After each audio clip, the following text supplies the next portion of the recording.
안녕하세요. 멋진 아재입니다. 소득 주도의 성장, 뭔가 변화의 조짐이 있을 것 같더니요,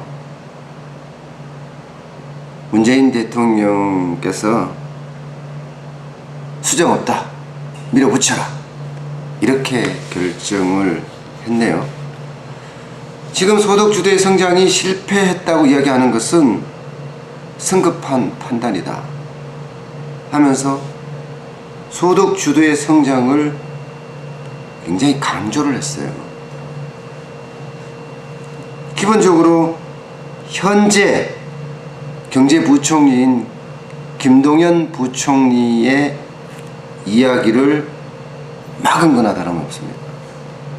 최저임금 인상이 경제를 아프게 한다, 이렇게 계속 이야기해왔고 일자리를 감소시킨다, 그렇게까지 이야기를 했었거든요.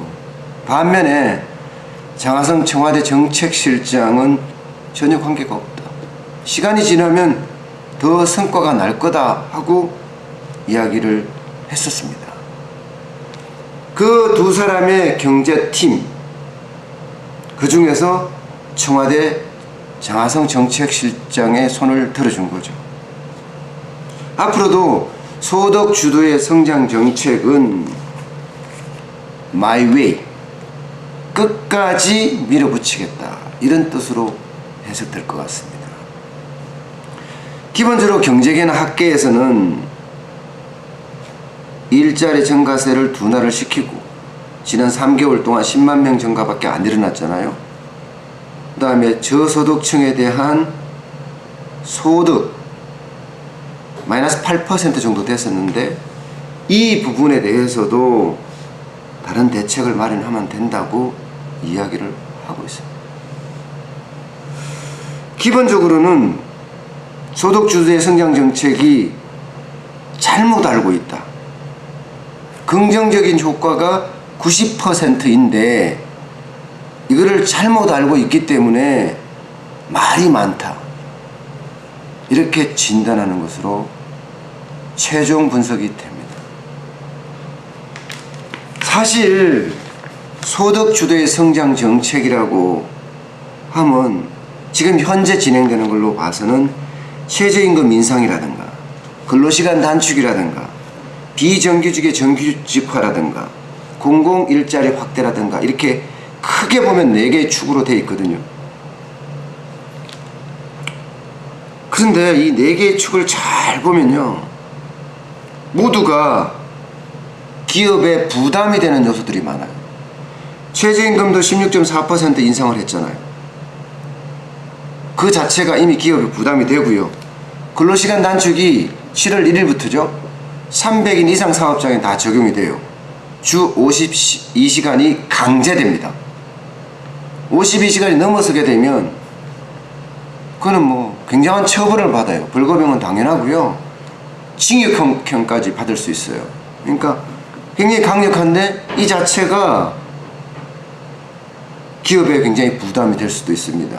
정부는 근로시간이 그만큼 줄어든 만큼 일자리를 만들 거다고 하는데, 지금 경기가 안 좋은 상태에서 일자리를 만들까요? 글쎄요. 그만큼 일이 늦어지는 거 아니겠어요? 생산성이 떨어질 수도 있고요. 어쨌든 정규직의 비정규직의 정규직화 문제도 노동시장의 유연성을 떨어뜨리잖아요. 그러면 경쟁력 약화의 원인이 됩니다. 정부는 일자리 안정화로 소득 증대와 경제 성장을 동시에 두 마리 토끼를 잡는다고 이야기하는데 실질적으로는 다르죠. 공공일자리 창출도 마찬가지예요. 이게 공공일자리라는 게 정년이 보장되어 있는 거예요. 한 번 뽑으면 내보낼 수가 없어요. 그러면 비용, 정부의 비용이 굉장히 증가합니다. 그 비용은 어디서 나와요? 혈세에서 나와요. 저도 오밀의 소위국밥을 하고 있는데 가게가 아주 적자거든요. 적자 가게에서 4대 보험은 꼬박꼬박 다 낸단 말이에요. 43만 원에 해당되거든요. 그렇게 많이 내는데 진짜 혈세잖아. 저한테 적자 가게에서 세금을 내니까 진짜 혈세잖아요. 그거를 공공일자리를 확대라든가 뭐 근로시간 단축으로 인해서 기업을 지원한다든가, 또 최저임금 인상을 해서 안 되니까 일자리 안정자금이라는 거 만들어서 자영업자나 소상공인을 돕는다든가, 사실 뭐 효과도 없지만 혈세가 그렇게 막 퍼주기 식으로 저는 쓰이는 자체가 참 안타깝습니다. 왜 혈세라고 이야기하겠어요? 국민들의 피와 땀이 연결된 완전체라는 거예요. 그 완전체이기 때문에 혈세는 잘 써져야 돼요. 국가와 발전, 그리고 국민의 행복, 물론 말을 만들면 충분히 가능한 이야기지만 성장성과 안정성, 행복성, 이 두 가지를 동시에 추구해야 되는 건 맞습니다. 그렇지만 지금처럼 이렇게 퍼주기식은 아니지 않나 생각을 해봅니다. 자, 이 기사 자체가 돈이 될까요?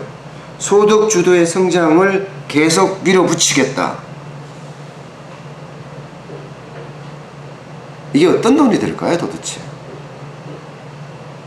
정부는 괜찮을 것 같아요. 왜? 사람들이 많이 호응을 받을 수 있으니까. 임금을 인상시키면서 내 주머니에 들어오는 돈이 많아지니까 좋아지겠죠. 많은 사람들이 호응을 하겠죠. 그러나 중소기업이나 영세 자영업자, 또 소상공인은 어떨까요?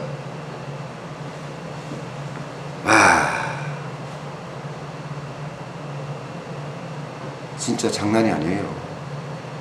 소상공인, 자영업자, 여기는요, 늘 제가 말씀드렸지만 사람을 내보내고 직접 일하기 시작했어요. 이 직접 일하는 게 언젠가는 지쳐집니다. 그러면 어떻게 될까요? 포기해요. 참 안타까운 대목입니다. 뭔가 효율적이고 효과적인 방법이 나오길 기대를 했는데 그렇지 않다. 또 내년에 최저임금을 2자릿수 올리게 된다? 아휴, 상상만 해도 진짜 아찔합니다. 최저임금 산입 범위를 확대를 했어요. 상여금하고 후생비를 최저임금 안에 포함시키기로 했습니다. 근데 그거는 대기업이나 중견기업이나 뭐 중소기업이나 여기에 해당돼요. 자영업자와 소상공인에게는 전혀 해당되지 않습니다. 거의. 물론 상여금 많이 주는 데도 있고 후생비 많이 주는 데도 있겠죠. 그러나 자영업자 소상공인 중에 상여임금을 그렇게 후하게 주는 데가 얼마나 있으며 복지 후생비를 그렇게 많이 주는 데가 얼마나 있겠습니까? 그렇게 보면 자영업자 소상공인은 앞으로도 계속 어려워지지 않을까 하는 우려감이 많습니다. 뭔가 더불어 사는, 그러면서도 성장할 수 있는 그런 고리가 필요하지 않나 싶습니다. 오늘 여기까지 하겠습니다. 고맙습니다.